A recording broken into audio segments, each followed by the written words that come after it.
बिस्मिल्लाहिर्रहमानिर्रहीम। अस्सलाम वालेकुम। 9th क्लास में उम्मीद करती हूँ कि आप सब लोग खैरियत से होंगे। तो जैसे कि बच्चों आपको पता है, मुल्क में स्मोक की बढ़ती हुई सूरत हाल की वजह से आर्थिक तौर पर तलीमी अदारों में छुट्टियाँ की गई हैं। आप ये भी जानते हैं कि ये दिन हमारी तालीम के लिहाज से बहुत ज़्यादा इम्पोर्टेंट है, तो हमारे स्टडी के कोई लॉस ना हो, इस वजह से हम ऑनलाइन क्लासेस का आगाज़ किया है।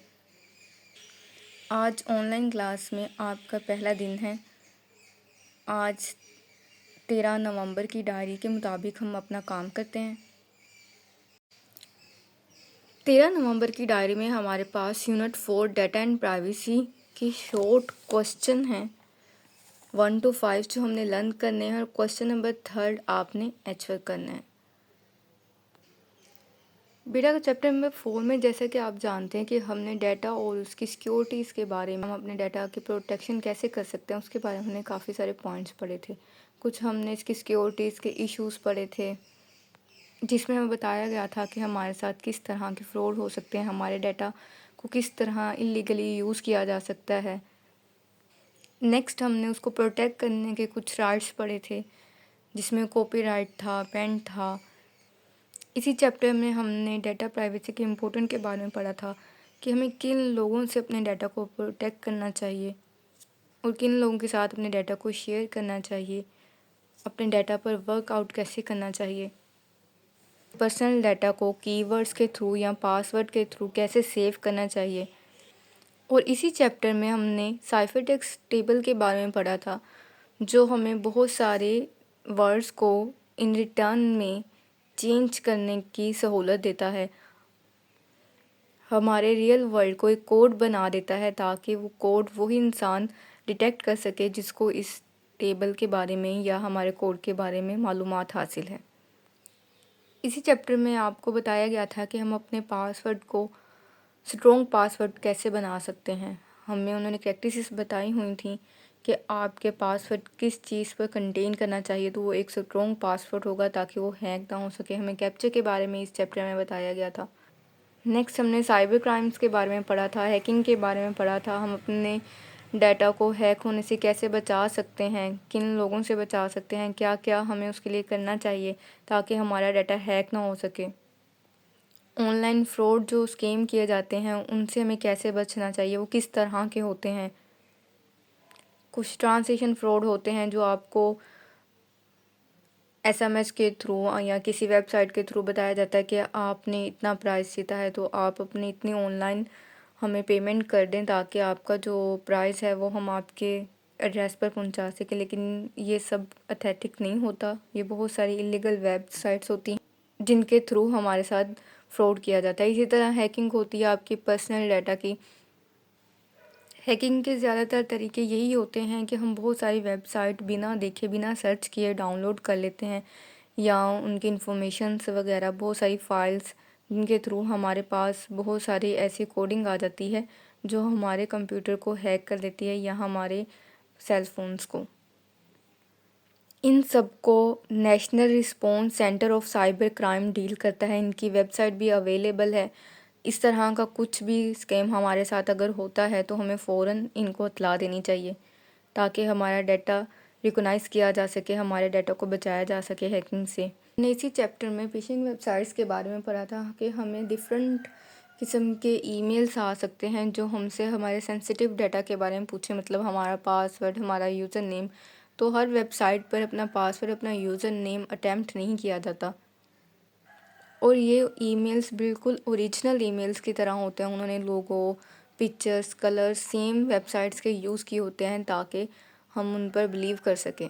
इस चैप्टर का लास्ट टॉपिक हमारे पास DOS अटैक्स था, जिसमें हमें ये बताया गया था कि अगर हम एक वेबसाइट को एक्सेस करना चाहते हैं तो मे भी उस वेबसाइट पे बहुत सारे लोगों ने रिक्वेस्ट भेजी हो एट अ सेम टाइम, तो हमें वेट करना पड़ता है फॉर अ मिनट या सम सेकंड्स के लिए, ताकि अगर एट अ सेम टाइम पर बहुत सारी रिक्वेस्ट ओवरलोडेड हो जाए सिस्टम तो मे भी वो सिस्टम और वो नेटवर्क शट डाउन भी हो सकता है। 12 की डायरी में हमने इसके MCQs और फिलिंग्स द ब्लैंक्स कर लिए थे।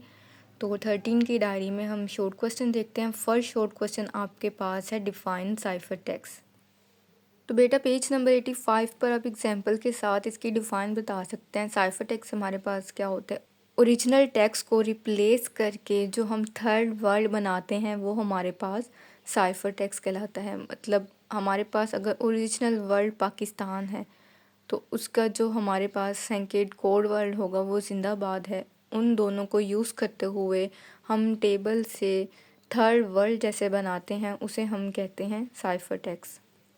फॉर एग्जांपल टेबल पर अगर हम देखते हैं तो हमारे पास कॉलम लेबल फर्स्ट है पी और हमारे पास रो वर्ड है जी, और इन दोनों का जहाँ पर मैचअप होगा पी और जी का टेबल में हमारे पास वो हमारा कोड वर्ड होगा। नेक्स्ट इसी तरह हमारे पास कॉलम वर्ड है ए और हमारे पास रो वर्ड है आई, तो इन दोनों का जहाँ पर लास्ट मैचअप होगा उसको हम थर्ड वर्ड कंज्यूम कर लेंगे। इसी तरह पाकिस्तान कॉलम लेबल और रो लेबल को यूज़ करते हुए हमारे पास जो थर्ड वर्ड बनेगा उसको हम साइफर टेक्स्ट कहेंगे। सेकंड क्वेश्चन हमारे पास है, why do we need an installation key whereas a software can be protected with the password. हमें की इंस्टॉलेशन की ज़रूरत क्यों पड़ती है जब एक सॉफ्टवेयर को प्रोटेक्ट किया गया होता है पासवर्ड के साथ।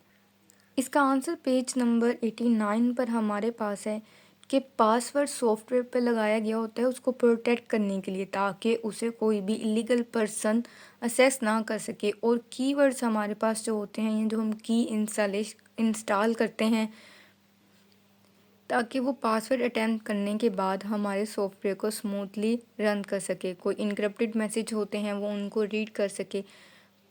कि इनमें ये डिफरेंट है कि पासवर्ड हम खुद जनरेट करते हैं, उसको रिमेंबर करना और उसको रिप्रोड्यूस भी हम कर सकते हैं। की जो है वो ह्यूमन और सॉफ्टवेयर दोनों प्रोसेस कर सकते हैं। नेक्स्ट बेटा आपके पास क्वेश्चन नंबर 3 है, डिफाइन डीओएस सर्विस। तो इसका आंसर हमारे पास पेज नंबर 93 पर है। In computing, a denial of services attack is a cyber attack to make a machine or network so।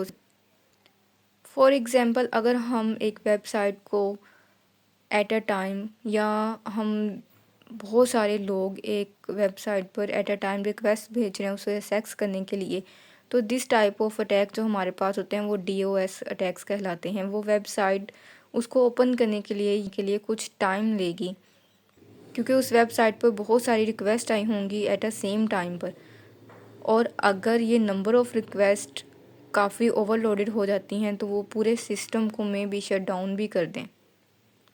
तो इस तरह के अटैक्स जो होते हैं वो हमारे पास डीओएस अटैक्स कहलाते हैं।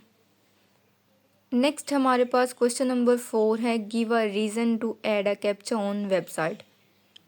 क्वेश्चन नंबर 4 का आंसर हमारे पास पेज नंबर 89 पर है, डू यू नो में।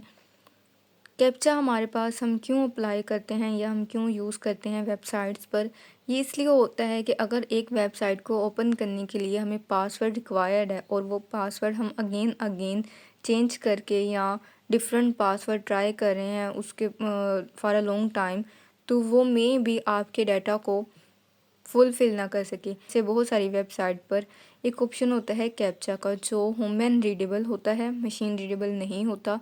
वो एक मैसेज शो करवा रहा होता है कि जो वर्ड उन्होंने ऊपर लिखा हुआ है आपने सेम वही वर्ड नीचे दिए गए बॉक्स में अप्लाई करना है, फिर हम अपनी उस वेबसाइट को एक्सेस कर सकेंगे। और ये में भी कोई इमेज हो सकती है, कोई टेक्स्ट हो सकता है, और ये जस्ट ह्यूमन रीडेबल होता है, मशीन इसको इजीली रीड नहीं कर सकती। नेक्स्ट आपके पास क्वेश्चन नंबर 5 है, what is paint and why do we need to register it. Question number 5 का आंसर आपके पास पेज नंबर 77 पर आइडियाज़ को प्रोटेक्ट करता है। फॉर एग्जांपल अगर आप किसी भी फील्ड पर सर्च आउट कर रहे हैं या आप कोई भी सॉफ्टवेयर पर सर्च आउट कर रहे हैं तो मस्ट बी कि आप अपने आइडिया को सेव करें ताकि कोई और पर्सन या कोई और कंपनी आपके आइडिया को चोरी करके नेक्स्ट उसे सेल ना कर सके या सेम उस पर वर्क ना कर सके।